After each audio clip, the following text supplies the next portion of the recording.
All right, welcome back, everybody, to another episode of Paradigm. We're hoping you're having a great week. You're better than you were yesterday. So in this week's episode, what we're going to talk about is part 2 from the book Endurance, authored by Alfred Lansing. We highly recommend you pick it up. It's a really good story about guys in Antarctica doing this huge expedition and what they have to endure to be successful.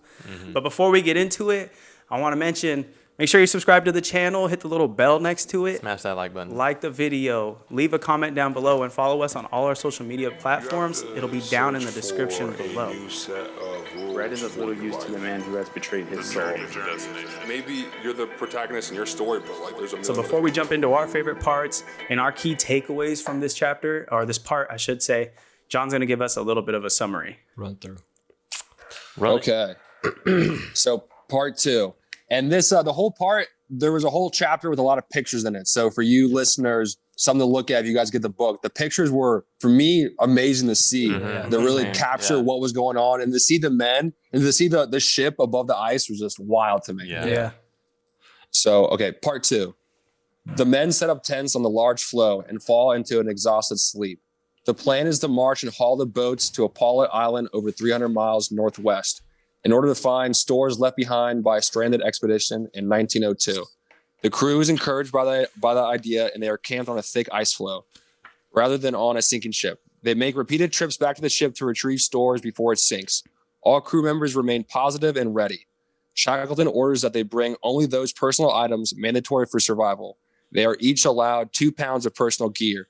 Shackleton makes a big dramatic gesture in throwing his gold treasure he had found on the ground and ripping pages away from a Bible and throwing the rest of the book along the ground too. The men then follow suit, leaving a pile of odds and ends of personal items on the ground.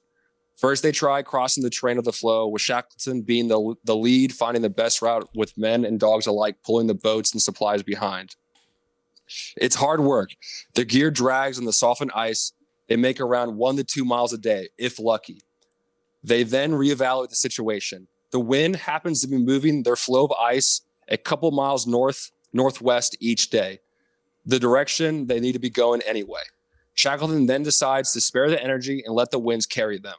This gives them time to better prepare the ships for an open water voyage and save resources for the time being. The men then start doing trips back to the Endurance, taking more supplies from the abandoned ship and creating what they call ocean camp. The men adjust well to the frigid conditions of the ice floe after 1 week.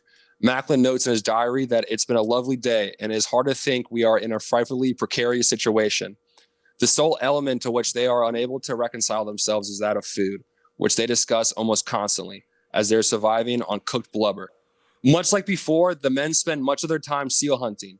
When a seal is sighted and killed, a crew waves a small flag signaling for the other members to assist in bringing the carcasses back to camp. With the men adapting so quickly to the new and primitive life of the ice, Shackleton seeks to prevent a false sense of physical security on the part of the crew by developing an emergency stations bill, which assigns each man to a particular task should the crew have to break up camp quickly in order to maintain a sense of discipline. Shackleton creates a paramilitary atmosphere in the camp. Each day, camp begins at 6:30 a.m. and breakfast is served at 7:45 a.m. The menu would include seal steaks, and the occasional canned fish or porridge and hot tea. After a little over a month on the ice, aka ocean camp, all duties have been accomplished. The boats are ready for sea, ready as they can be.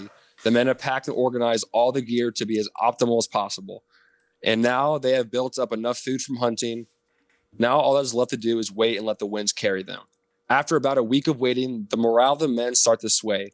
Shackleton, always being on the beat of morale, faces a tough decision and decides to start moving again in search of the end of the floe and to possibly start their journey on water. The decision is made to keep morale up by having a clear goal in mind. The crew writes in their diary that they are about split 50-50 on the decision. Some men want to wait where it's comfortable and let the wind push them. Others are itching for a new clear goal. They then start moving forward, bringing only the necessities to stay light and leaving a lot of equipment and supplies back at ocean camp. In Shackleton's research, he concluded crews that move faster and lighter survived, rather than crews who moved slower with more resources. Crossing the terrain again proved harder than before. With the ice being so soft, men were constantly soaked from snow and water. After a few miles and a couple days, they come to a point where they deem it's truly impassable. The floe is becoming thin and riddled with cracks. Even setting up camp is not an option. Shackleton orders a retreat back to more suitable terrain, thus marking the first time Shackleton seems defeated. They end part 2 with the last day of 1915. Men writing in their diary that 1916 brings them a better year. Wow. And that's it. That was a super simple. So get to the point really fast because this book is really detailed. Like I like all the so detailed. Like, so I feel like that was an excellent summary. Yeah, on this thanks. part. It doesn't. These summaries that we're doing don't do the book justice for how much detail is in there. All the viewers pick up this book. The details like immaculate. Yeah, it's really well written. I would agree. Definitely. So are there any parts that John either did talk about or did not talk about that were really inflection points in the story to you guys? I think just an emphasis before towards the end of the chapter, before 1916 starts to New Year's and Christmas start to come around, is where like that's when the morale changes towards the goal in mind and how they view the mission. But before that, when they are on shore for about months or weeks on end, they're all, I think we discussed this, like they're all not happy, but they're like, men are simple. We need to be warm and we need food, and we can thrive and we can go as far as we need to and keep pushing to get further to our destination. Yeah. They also talk about how the rapidity of changing your mind and recognizing our situation's different, we can adapt. Right. It's changing again, we can adapt. They mentioned that a few times in the beginning of the part. And I think that's a key note in this whole, at least this part. Obviously, when we further read, we'll see what we pick up on more and see if they mention that even more. But I think that was to me, it was like a keynote. It was like an emphasis on men, women, human beings have the capability that they don't know that they have until they tap into it. Yeah. That's for sure. So I think that was a big summary of how their mental was, how their mental state was. So I have a question about that. You say, men are simple. We want to be warm. What was the other one you said? Food. To we need survive. food. What do you think the biggest thing was about that allowed men to just be okay, or if not happy, about their current situation? Well, they talked about it in part 1, the sense of community and sense of like not going crazy, not being so riled up and like, oh, now our whole plan changed and we don't even know if we're going to make it. It's okay. We have our leader. We have the captain. Everybody's still safe. Everybody's still alive. No one's hurt. We don't have to carry anybody. We can still get there. Right. And that's a big part. They didn't really mention part 2 and part 1. They mentioned that quite a bit, right? Like, they figured out playing cards, creating plays, doing other things outside of just getting to our destination. We need to stay sane. We need to remain level-headed. I think that's a big part as well. It's not just about, oh, I need food and warm. Oh, we could do anything in the world. Yeah. Because you could, I guess, do that. But at the same time, you still need like relation. You still need someone to kind of work and grind with, and it makes things a little bit better. Yeah. So, how about you guys? What do you think it is? Is there anything else that you would say participates in that? For me, my biggest takeaway is, one, there hasn't been a time where they're tight on food. So having warm meals every day, I think, which is good psychologically, especially because they're in a cold environment. But 2, as a leader, Shackleton has been good about having a clear goal. He goes, our goal is this. Now our goal is this. Our objective overall is this.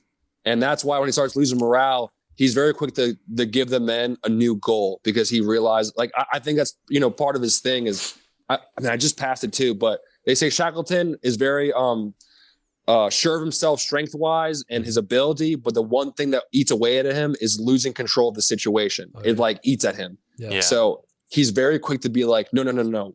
We need to stay on task. And the second thing, or I guess the third thing would be, they have outlets. They have like recreational activities. They find a new deck of cards and they all start playing a new game. So I think all that stuff is good.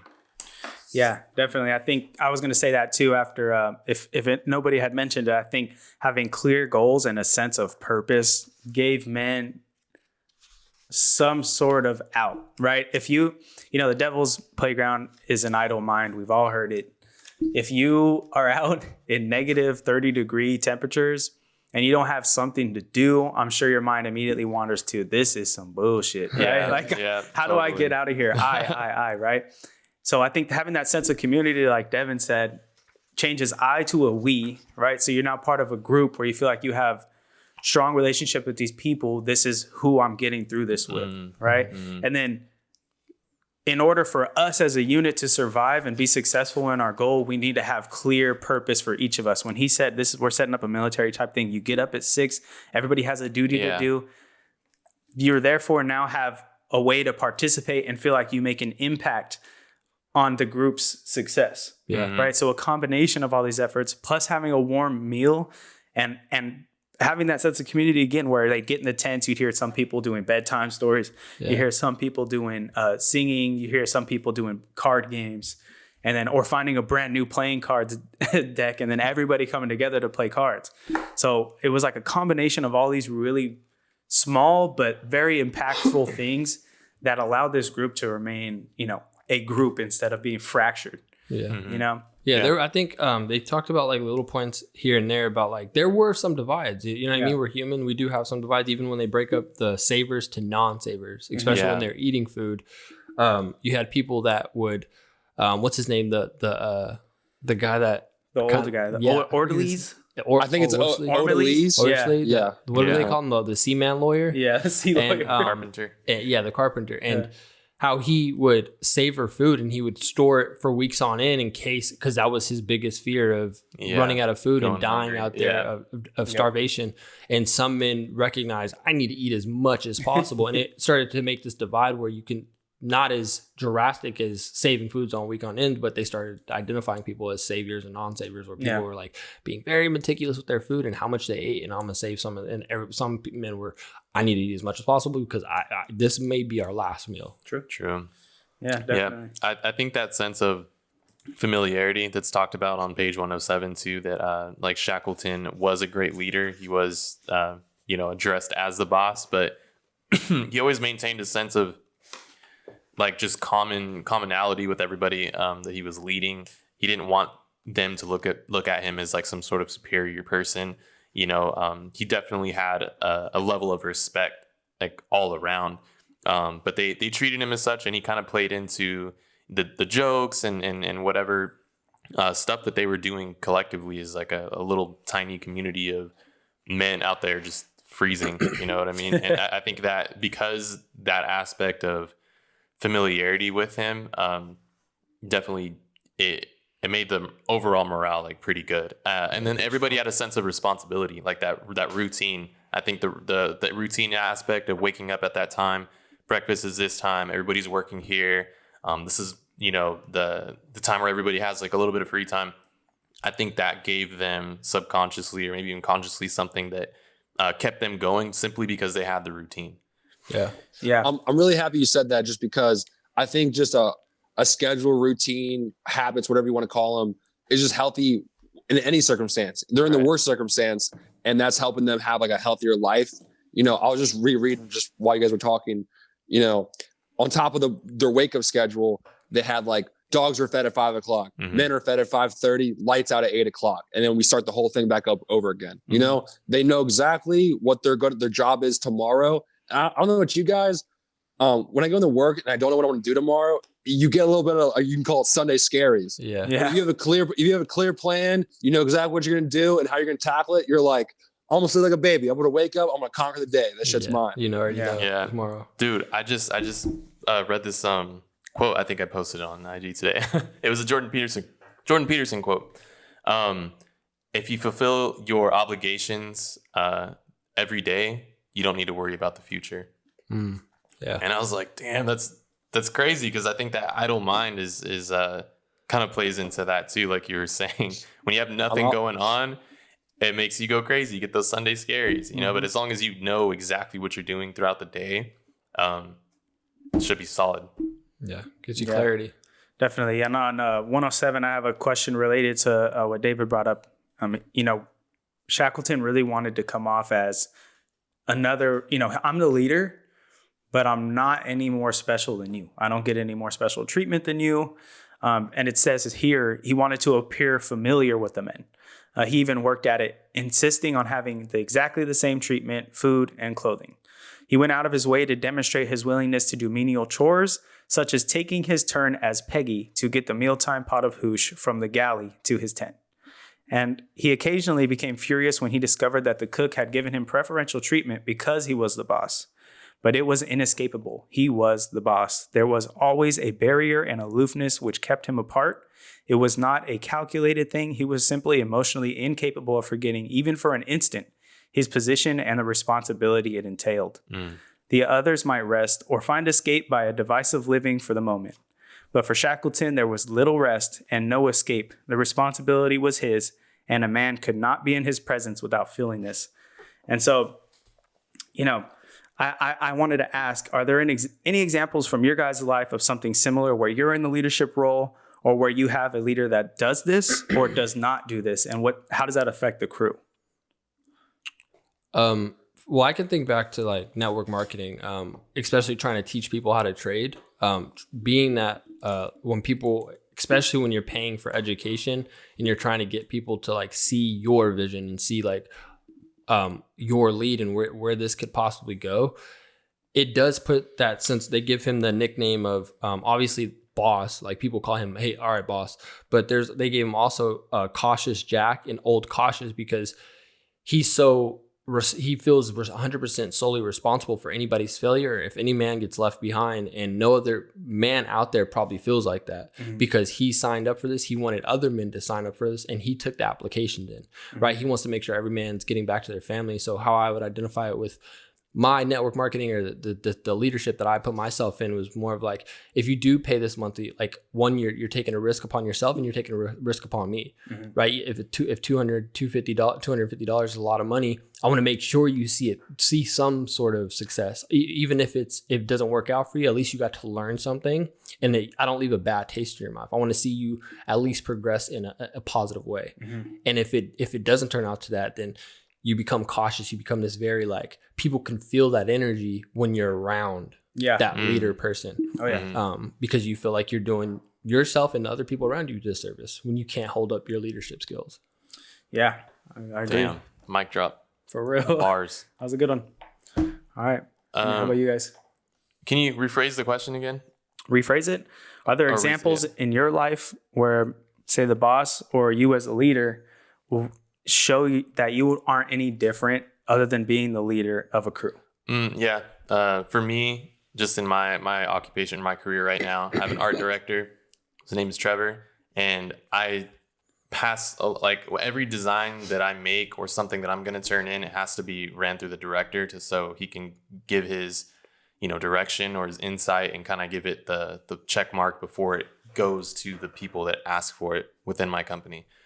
And I see him as a leader, and I see him as someone who, because he's leading a bunch of apprentices right now, younger or just students, I guess, or apprentices that are learning design right now. And he definitely shows this like sense of that he's the art director, but he doesn't even make it seem like I have to like report to him in that sense. It's like he's just like a designer as well, and he trusts me and what I do. And I like when I'm making something, I ask him like, what do you think about if I do this? And then he's like, I don't know. He's like, what do you think? Do you think it looks good? And then I put the questions on me, and I explained to him my process, and he's like, yeah, like looks good to me, it's not so like I'm presenting something that's going to get like critiqued the fuck out of, he really trusts me. And I think, I kind of see some similarities too. Like Shackleton has this interdependence or like this trust that every one of the men are going to do their job.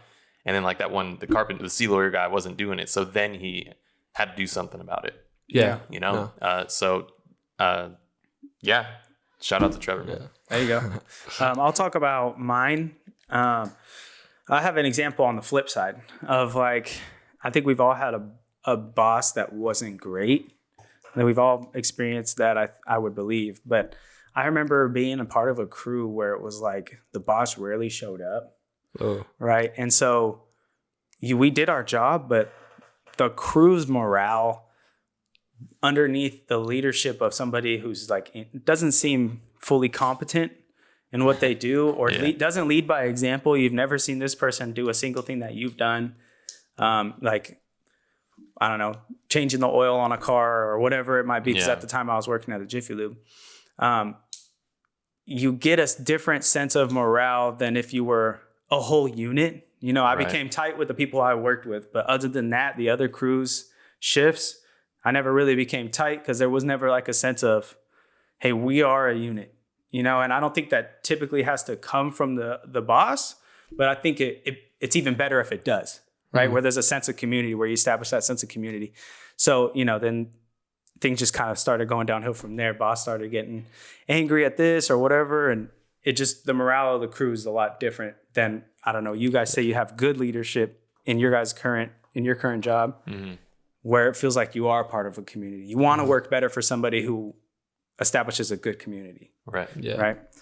Yeah, So, I think that's a huge, especially the workplace, like having to show, and I think that's why a lot of people, like, just a simple example would be a lot of people don't enjoy their jobs is because they don't like the environment. right. They don't like showing up and being around people that are like maybe pessimistic about life. Maybe they have a lot of bad things going on around life, and they walk into the workplace with it instead of just leaving it at the door and trying to build upon what you have right here and not think about the external stuff. Yeah. So it is a little hard. It's life, but there's definitely bad characteristics in leadership and great characteristics and everything in between. Yeah, I think there's an image out there, like it's just an image, right, where it talks about the boss. It's like you're pulling a rope type of thing, like you're pulling the boats in endurance, right? Yeah. The boss is like, hey, pull harder, pull harder, pull harder, and the leader gets on the ropes and helps his crew. Yeah. Right. So I'll have John take over and share his example. Yeah, I guess I'll look back on the positive side of it.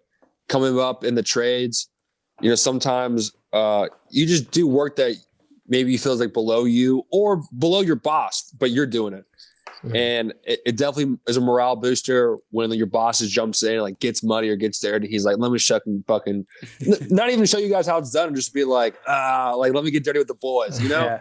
And because actually I've had a boss who's like, well, let me show you it's fucking done. He was a dick. I didn't like working for him. But I had a boss where he was like, I better get dirty with the boys. And would just jump in, get dirty, and like leave. And you're like, that's a cool guy, man. I love working for him, you know? Yeah. Hell It's yeah. definitely a man. different type of energy.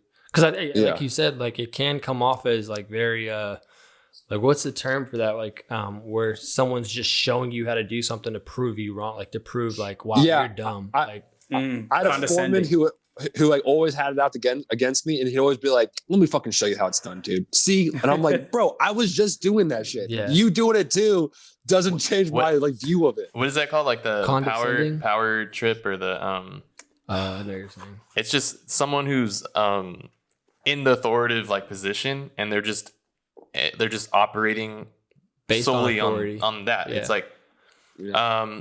you know, there's Solely on position. yeah. Hey, yeah. just a real quick touch on what you were talking about, David, with your boss, and we can cut this if you want, but we can keep it.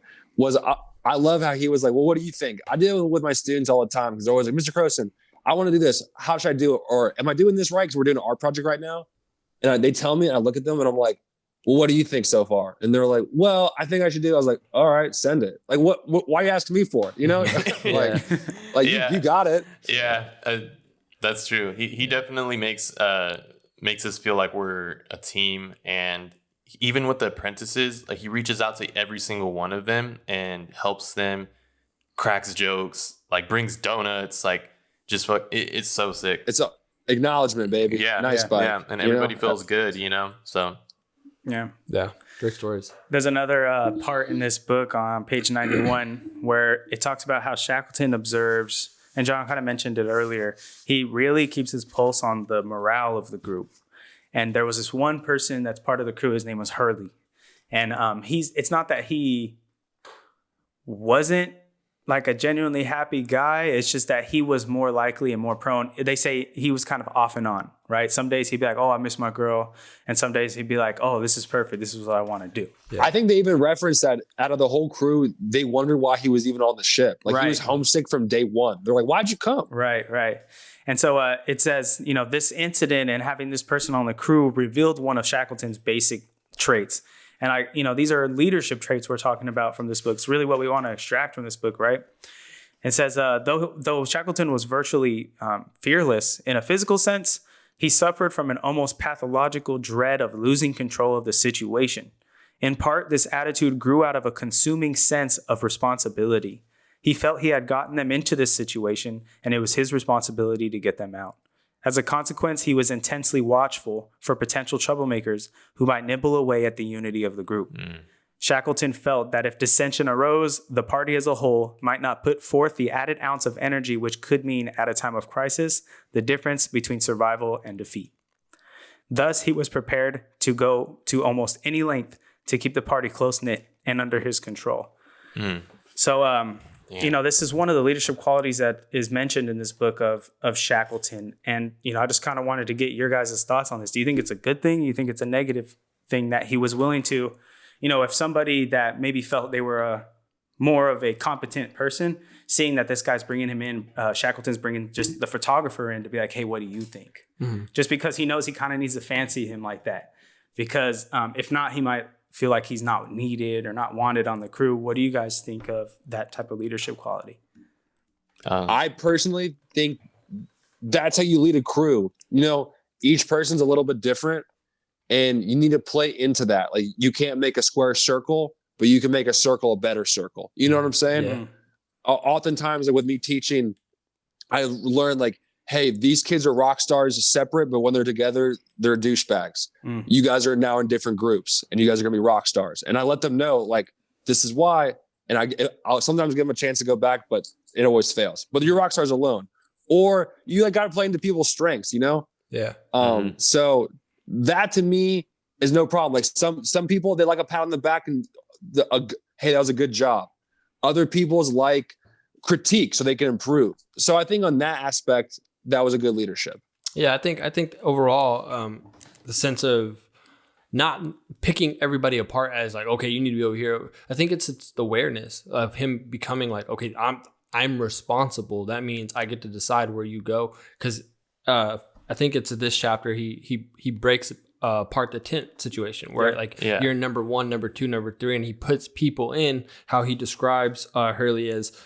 He might break the group apart based on his own emotion, based on like he might start bad mouthing Shackleton, or he start, oh man, I don't know if we're gonna make it, like, and putting that into other people's heads. So he puts him, maybe I think he put him in a tent fight. Like, I think that's awareness. That's a very strong sense of leadership.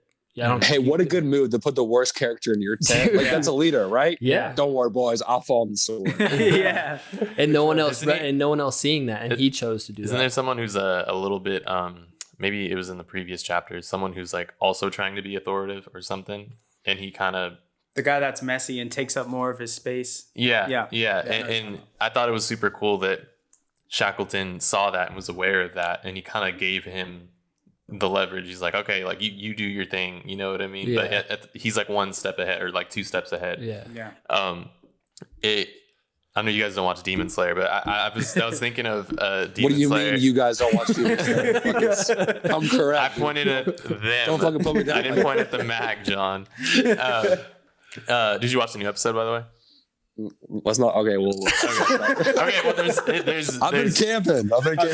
Damn. So you don't watch Demon It makes me think of.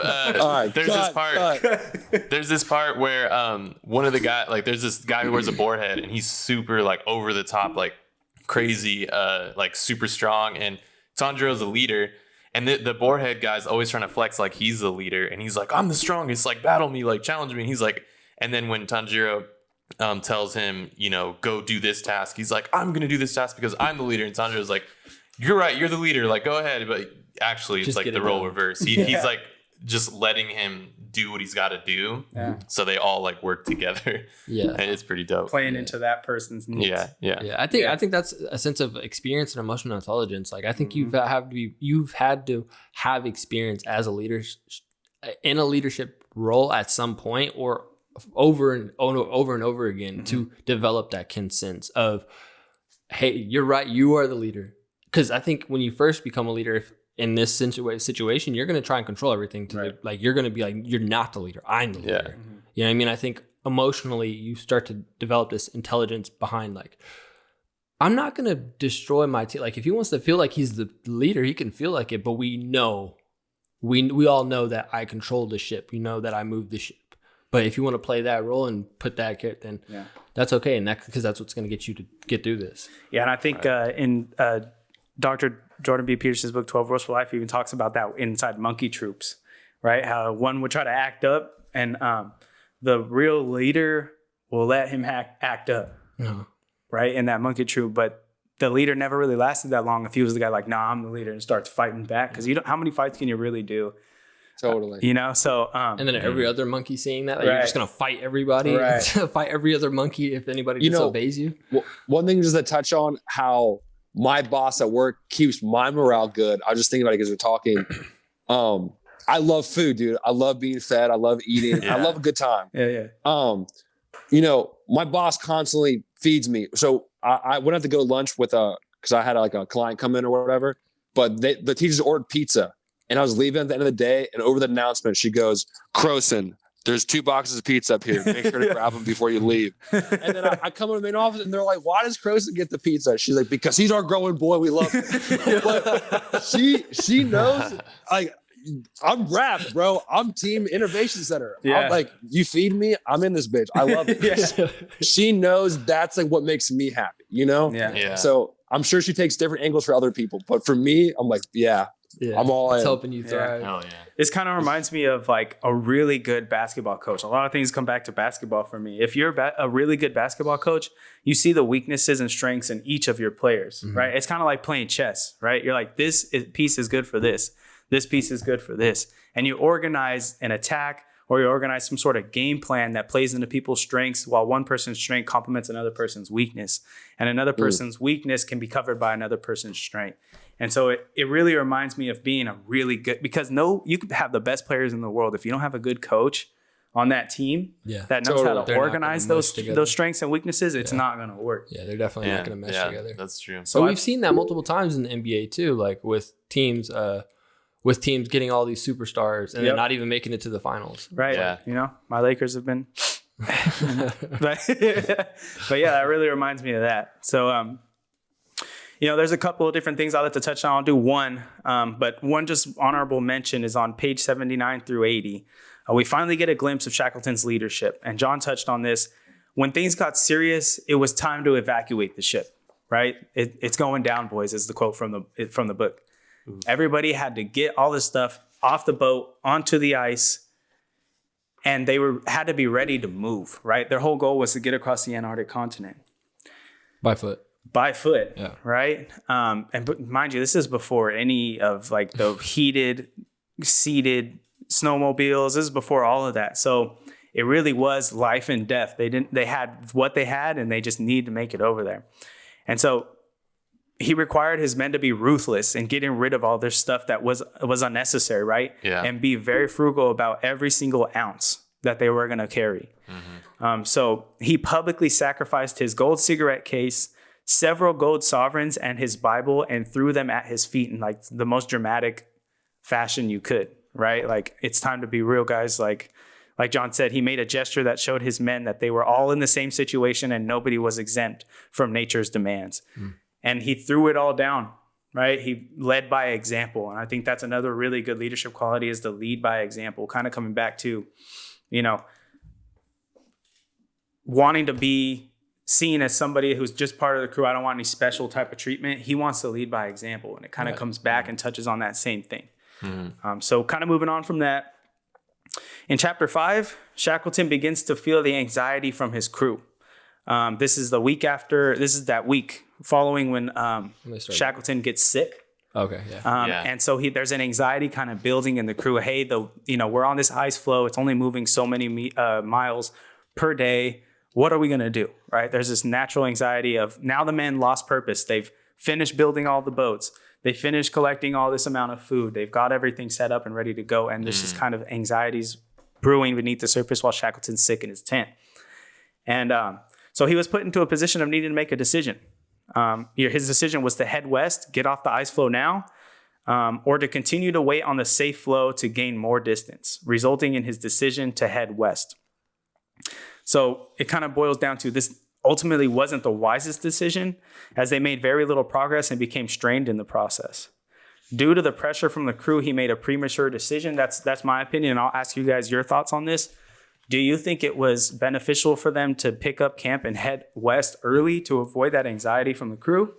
Or do you think he should have kind of made the decision to wait and, they were safe. The flow is moving. They have all the food they need, and they're making progress. Mm-hmm. The ice is going to get loose sooner or later. What do you guys think? Do you think he was good and right in his decision, or do you think that would have been better in a different alternative? I think it was. Well, in theory, yeah, that decision kind of saved them. All the things that led up to them, making it. That was one of the things. But I think the whole purpose thing, they had something to do, and imagine if that feeling or that anxiety grew to the point that where it could have caused some damage just mentally for everybody. Mm-hmm. So I think it gave them the sense of purpose. I think it was a good thing. Okay. Yeah, for me, hindsight's always 20/20. Right. You can always look back and be like, bad decision, should have stayed at camp. And maybe hindsight it was, but it's hard. You talk about how he has all that weight on his shoulders of being the leader, and he's anxious that if it crumbles, they're gonna be fucked for real. Yeah. So sometimes when you are a leader and you are put in that situation, you make a premature decision because the weight of the people around you are weighing on you. So mm-hmm. I don't know if he made the right decision, but I think in the moment he made the right decision because he gave them a new clear purpose. Yeah. And I think what was weighing on him, if it was premature, I think it was the fact that the responsibility of if we do stay here and something does end up happening, say we get trapped, how are we going to get out? Because we didn't plan an escape route. Right. We're so comfortable sitting here. Our plan, we need to get at least to civilization or some sort of and so I think his I'll let you go right now, but I think his initial goal was to see how far it was. Obviously they're not gonna be able to see that far, but to see where the end of it is at. Where they're going. We have to find out. If we don't move, we're never gonna find out. We're just gonna sit here until the flow magically moves one day. Go ahead, John. Just to circle back, just to be clear, at this point the wind was moving them north. Mm-hmm. The island was northwest. So his thought was, okay, 2 birds with 1 stone. We're going to keep moving north regardless. But if we move west, I'm now going the right direction. Mm-hmm. And as long as we make progress, I'm not losing anything because we're still moving north. Yeah. But what he lost was comfort, Mm-hmm. Yeah, a lot of, And then I think what the crappy part about it is once they got to, but he had to make a decision. He didn't know what it was going to lead to, but it led to something at the end of part 2 where there's no promise that the wind would keep going. That's what he was scared about too. Yeah, and there was no real once they got to a point where they couldn't keep moving forward, they were stopped dead in their tracks because they couldn't go back because the ice broke and melted on the path that they came from. Yeah. So now they were really in a sticky predicament. So it's I don't premature. It might have been, but I think to be in a position of responsibility and everything is, it feels as if everything is on you. But the men understood we're here to bring together as a unit. We're not going to just leave anybody behind. Yeah, and I think that's a good segue into the next question I have here. Things were getting warm. Right? From where they had moved to, they couldn't go back because things were starting to melt, right? Mm-hmm. If things were cold as well, it'd be easier, I should say, to move these boats across the ice. Yeah, but because things were getting warm, the ice was melting. And so it's getting stuck. The boats that they're having to move, big crates, you got dogs, you got all this stuff that you have to move, things are melting. The guys are slipped there. It talks about it in the book where every step they take, they'd plunge into the ice and into just pools of water, right? Yeah. Which leads to one man in the group. Again, it's the oldest man in the group, Ortiz, I believe his name is, being completely non-compliant, right? He got to the point where it was like, look, screw this. I'm not doing this anymore. Whatever you say, I'm not obeying what you say. He even tried to lawyer his way out of it. They call him the sea lawyer. He tried to lawyer his way out of it. Be like, I signed a document that said I would obey all the rules and follow all orders on the ship's deck. Right, I don't have to follow you off on shore and stuff like that. And he even got to the point where his overseer had to go and see Shackleton to come talk to him. And Shackleton reminded him by showing him the contracts that they had signed that you obey orders on the deck, on sea, on shore until the mission is complete. Right. And then after he did that, you know, he reluctantly continued on doing his job. Mm-hmm. But that night, they're all kind of sitting there, and he talks to the group, and he has a large group meeting where he says, don't forget that these are the papers you signed, right? And so while it might have reminded people like, hey, you kind of don't forget where your place is and don't forget our mission, it might have worked, but I wanted to ask you guys, would you have done this differently? Whether it starts with how you act with the individual person or as a group, would you have done anything differently? If you were in that predicament and you were part of the group and you heard that, how would you have felt? I just kind of want to hear you guys' thoughts on the situation. How he handled the guy directly, I think, sure. You know, he kind of fought fire with fire, and his ammo was better, you know? Yeah. How he addressed the crew, you know, we read the book, How to Change Someone's Mind, The Catalyst, and it goes over, once you kind of take away the choice from somebody else, they tend not to want to do the thing you want them to do. Mm-hmm. And up until that point, the crew has been like an amazing crew under the circumstances, like going far above what they need to. And they all do it without even like thinking about it. Mm-hmm. Yeah. But at this point in time, Shackleton's like, don't you guys forget, you have to do it. If I was a crew member, I'd be like, yo, I don't know, dude. Fuck you. Shit's tough right now. Yeah, it's tough. Like, so that's my thoughts. Yeah, no, definitely. I would say I agree somewhat with John. Tackling the guy independently, however, I think I would have I would think the fire on fire, but at the same time, like, other crew members had to have seen the conversation between them, and then no one was expecting him to pull the group together to be like, hey, look at this, you guys signed this, I didn't force you guys to sign this. I think that gut feeling of like, well, I'm here with, we're not that guy, right? You know what I mean? I think that insinuates that feeling, like him feeling like the pressure is breaking, like, you've already lost one man, when's the next man going to stand up and be like, I'm not doing this anymore? Right. I think I would say he tackled it to the best of his ability due to emotions, physical tiredness, just the mental strain of being cold, wet, like not being comfortable. That can get to anybody.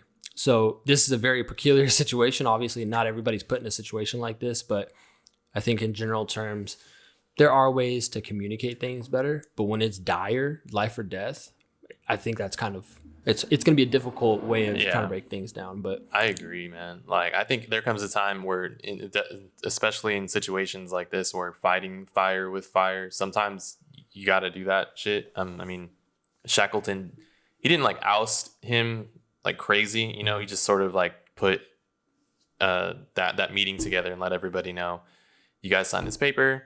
He didn't call out and just make a fool out of this guy, right? You know what I mean? I think that in itself was a leadership quality.